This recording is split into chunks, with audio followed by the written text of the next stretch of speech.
Hello students, today நம்ம journal entry பார்க்கலாம். So இது எதுக்கான journal entry அப்படின்னா withdraw cash for personal use. இதுக்கு முன்னாடி உள்ள வீடியோல நம்ம ஆஃபீஸ் யூஸ்க்காக எடுத்தா எப்படி journal entry போடுறது அப்படின்னு பார்த்தோம். இப்போ நம்ம பார்க்குறது withdraw cash for personal use. Personal use அப்படின்னா என்னன்னா நம்ம சொந்த செலவுக்காக நம்ம பிஸ்னஸில் இருக்கிற பணத்தை வித்ட்ரா பண்ணுறது.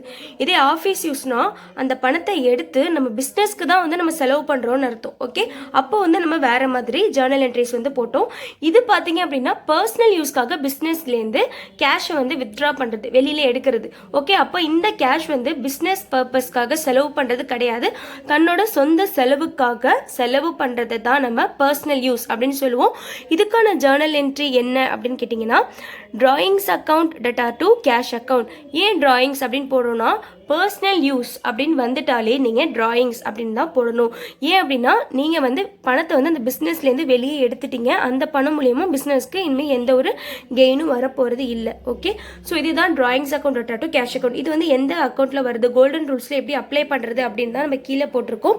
இப்போ பார்த்தீங்கன்னா drawings account அப்படிங்கிறது நாமினல் அக்கௌண்ட் அப்படின்னு சொல்கிறோம். ஏன் அப்படின்னு பார்த்தீங்கன்னா drawings அப்படிங்கிறது ஒரு எக்ஸ்பென்சஸ்ன்னு நம்ம சொல்லலாம். ஓகே, ஸோ நாமினல் அக்கௌண்ட்டில் எக்ஸ்பென்சஸாக நம்ம கன்சிடர் பண்ணி இதை நம்ம என்ன பண்ணியிருக்கோம், டெபிட் பண்ணியிருக்கோம்.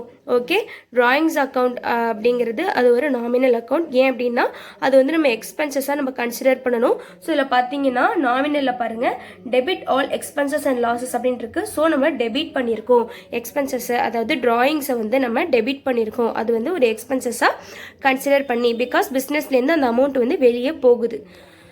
நெக்ஸ்ட் பார்த்தீங்க அப்படின்னா டூ கேஷ் அப்படின்னா ஏன் போட்டோம்னா இது எந்த அக்கௌண்ட்டில் வருதுன்னு பார்த்தீங்கன்னா ரியல் அக்கௌண்ட்டில் வருது. ஏன் ரியல் அக்கௌண்ட்டில் வருது அப்படின்னா கேஷ் பிஸ்னஸை விட்டு வெளியே போகுது. ஓகே, நம்ம பணத்தை செலவு பண்ணுறோம் அப்படின்னா நம்ம கிட்டேருந்து கேஷ் வெளியே போகுது அப்படின்னு அர்த்தம். ஸோ அதனால ரியல் அக்கௌண்ட் ரூல்ஸ் படி கிரெடிட் வாட் கோஸ் அவுட், அதாவது கிரெடிட் சைடு இருக்குது பார்த்தீங்களா, அந்த ரூல்ஸ் படி நம்ம இதை கிரெடிட் பண்ணுறோம். அதான் நம்ம இங்கே போட்டிருக்கோம் கேஷ் ரியல் அக்கௌண்ட், அது கோஸ் அவுட், கேஷ் நம்மள்ட்ட வெளியே போகுது. ஸோ நம்ம கிரெடிட் பண்ணுறோம். அதனால தான் drawings account to cash account அப்படின்னு போயிட்டு நம்ம டெபிட் அண்ட் கிரெடிட் பண்ணியிருக்கோம். இதுதான் இதுக்கான ரூல்ஸ்.